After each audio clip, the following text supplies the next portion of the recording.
ఎలాగైతే బిడ్డ కోసం ఒక గుడికి, చర్చికి, మసీదుకి వెళ్తే అక్కడ ప్రసాదం ఇస్తారో అలాగే ఇక్కడ కూడా మీకు ప్రసాదం అందుతుంది. కాబట్టి ఈ ప్రసాదం ఎందుకు ఇస్తున్నారు? జనరల్గా ఏ హాస్పిటల్లో కూడా ఇలా ఇవ్వరు, ఎక్కడ ఇవ్వరు, ఇదే ఫస్ట్ టైం. ఇలా ఎందుకు ఇస్తున్నారు అనేది కొంతమందికి సందేహం వస్తుంది. అలాగే ఇచ్చిన తర్వాత ఈ ఫోటోలు, వీడియోలు ఎందుకు తీస్తున్నారు పెళ్లి భోజనాల్లాగా అని మరొక సందేహం వస్తుంది. ఎందుకు ఇస్తున్నామంటే సంతానం కావాలని కోరుకున్న మీకు ఆహారమే మూలాధారం. ఈ తర్వాత ఈ ఫోటోలు, వీడియోలు ఎందుకు తీస్తున్నామంటే మీరు ఎంతో దూరాల నుంచి వస్తారు. ఏ హాస్పిటల్కి వెళ్ళినా పొద్దున వెళ్తే సాయంత్రం అయిపోతూ ఉంటుంది. మధ్యలో పని ఉన్నప్పుడు భోజనానికి హోటల్స్కి పంపించేస్తారు. అది దూరంలో ఉన్నాయి, ఇక్కడ హోటల్స్ చాలా దూరంలో ఉన్నాయి. 3-4 కిలోమీటర్లు మీరు నడుచుకుంటూ వెళ్ళడం, ఎండలో మళ్ళీ నడుచుకుంటూ రావడం. మరి ఎక్కడా కూడా డబ్బులు ఖర్చు అయ్యేవి ఉంటే భార్యలు చెప్పరు. అదేమన్నా మనం ఖర్చు పెడుతున్నా కూడా వాళ్ళు ఎందుకు ఇంత ఖర్చు పెట్టేస్తున్నాడు, వేస్ట్ చేస్తున్నాడు అనుకుంటారు. కానీ కరణేష్ మంత్రిలాగా మరి మా ఆవిడ కూడా చక్కగా లయన్స్ క్లబ్లో, వాకర్స్ క్లబ్లో ఎన్నో సేవా కార్యక్రమాల్లో నా వెనకే ఉండి చేస్తున్నారు. కాబట్టి ఆవిడికి ఒక అమ్మ మనసుతో ఆలోచించే అవకాశం వచ్చింది. అలా 8-9 నెలల నుంచి మనం నిత్య అన్నప్రసాద వితరణ కింద ఇక్కడ భోజనం పెట్టుకుంటున్నాం. కొత్త పేషెంట్లందరికీ భోజనం పెడతాం జరుగుతుంది. ఎందుకంటే మీకు లేట్ అయిపోద్ది, సాయంత్రం 4-5 అయిపోతుంది కాబట్టి ఇక్కడ పెడుతున్నాం. తర్వాత ఈ పెట్టే భోజనం విషయంకి వచ్చేటప్పటికి ఫోటోలు ఎందుకు తీస్తున్నారు, ఒకవేళ ఏమన్నా ప్రసారం చేసుకోవడానికి తీస్తున్నారేమో అనే ఆలోచన వస్తుంది ఒక్కొక్కసారి. కానీ ఇది ప్రసారం కోసం కాదండి. 16,300 మందికి సంతానం ఇప్పించాడు భగవంతుడు ఈ చేతి ద్వారా. 16,300 అది వరల్డ్ రికార్డు. ఇంతవరకు 2,000-3,000 ఇచ్చిన వాళ్ళు కూడా లేరు డాక్టర్లు. దానికి కూడా బోల్డ్ ఐవీఎఫ్లు, బోల్డ్ ఆపరేషన్లు చేసి కానీ ఆ ప్రెగ్నెన్సీ రావడం ఒక పెద్ద తలనొప్పి అయిపోయింది.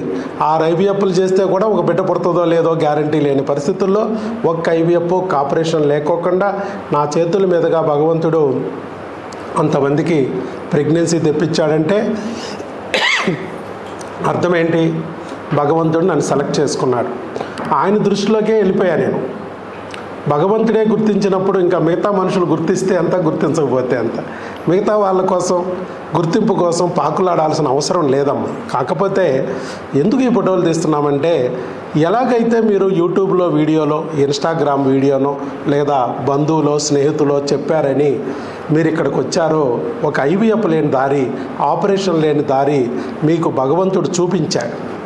అట్లాగే ఈ వీడియో ద్వారా, ఈ ఫోటో ద్వారా మంచి మనసున్న డాక్టర్లకు కూడా చూపించి వాళ్ళ దగ్గరికి వచ్చిన పేషెంట్లకు కూడా భోజనం పెట్టేటట్టు వాళ్ళకు కూడా ఒక ఐడియా ఇవ్వాలి అనే ఆలోచనతోనే ఫోటో, వీడియో తీస్తున్నాం. నేను 500 ఫీజు సంవత్సరానికి, మరి నెలకి 2 లక్షలు 3 లక్షలు తీసుకుని ఐవీఎఫ్ చేసే డాక్టర్లు నాకన్నా ఈజీగా పెట్టకూడదా? 8-9 నెలల నుంచి నెలకు 500, నేను సంవత్సరానికి 500 తీసుకున్న నేనే పెట్టగలిగితే 2 లక్షలు 3 లక్షలు తీసుకునే డాక్టర్లు, నెలకు తీసుకునే డాక్టర్లు, ఐవీఎఫ్లు చేసే డాక్టర్లు ఇంకా ఈజీగా పెట్టచ్చు. మరి పెట్టలేకపోతున్నారంటే చెడు ఎవరూ చెప్పక్కర్లేదు, కానీ మంచి 10 మంది చెప్తే కానీ మన బుర్రకెక్కదు. అందుకే భగవంతుడు ఈ వీడియో ద్వారా, ఫోటో ద్వారా వాళ్ళకి చూపించి వాళ్ళ మనసు కూడా మార్చి వాళ్ళ దగ్గరికి వచ్చిన పేషెంట్లకు కూడా ఇలా భోజనం పెడితే ఈ మార్పు అనేది ఈ రాష్ట్రంలోనూ, ఈ దేశంలోనూ ఏర్పడి వెళ్ళిన ప్రతి హాస్పిటల్లోనూ డాక్టర్లు పేషెంట్లకు భోజనం పెట్టుకుంటే ఎంత బాగుంటుందో ఒక్కసారి ఊహించండి. ఏ డాక్టర్ కూడా పేషెంట్కి భోజనం పెట్టలేని పరిస్థితుల్లో లేరు. పెట్టచ్చా, పెట్టకూడదు? మనసుంటే మార్గం ఎప్పుడూ ఉంటుంది.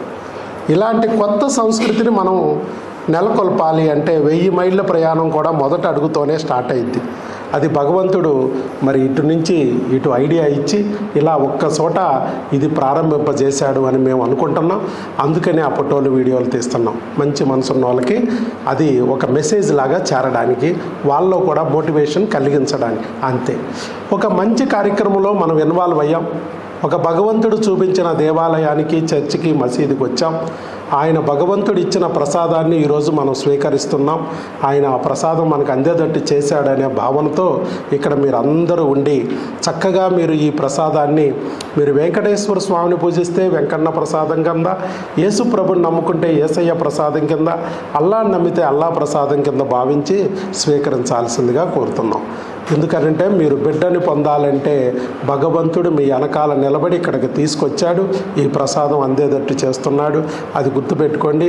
ఇక్కడ ఉన్న ప్రతి ఒక్కరూ భగవంతుడు వెనక నుంచి పంపిస్తేనే రాగలిగిన వాళ్ళు. అతి తొందరలోనే మీ అందరూ కూడా ఈ ప్రసాదం వల్ల, నా జ్ఞానం విజ్ఞానంతో అందించే ఆ మందుల వల్ల ఖచ్చితంగా మీ అందరూ చక్కగా బిడ్డని పొంది మీరు మాతృదేవతలు పితృదేవతలు అవుతారని మా నమ్మకం. అందుకే మా ప్రయత్నం అంతా మేము చేస్తున్నాం. మీరు కూడా మీ వైపు నుంచి చక్కగా భగవంతుడినే ఎలా అయితే నమ్మి ఇక్కడికి వచ్చారో అదేవిధంగా ఓర్పు పట్టుదలగా ఆ భగవంతుడినే గట్టిగా పట్టుకుని నిలబడి ఆయన చూపించిన దారైన డాక్టర్ వైఎస్ బాబు చెప్పిన మార్గాన్ని కూడా నడిస్తే ఖచ్చితంగా మీరు అతి తొందరలోనే ఆ బిడ్డని పొంది మాతృదేవత పితృదేవతలు అవుతారు, దేవుళ్ళు అవుతారు. ఆ కాబోయే దేవుళ్ళనే భగవంతుడు మా ఇంటికి అతిథులుగా పంపించాడు, వాళ్ళకు భోజనం పెట్టుకునే అదృష్టం ఇచ్చాడని చెప్పి మేము ఈ కార్యక్రమం నిర్వహిస్తున్నాం దైవ ఆదేశం కింద. All the best. God bless you.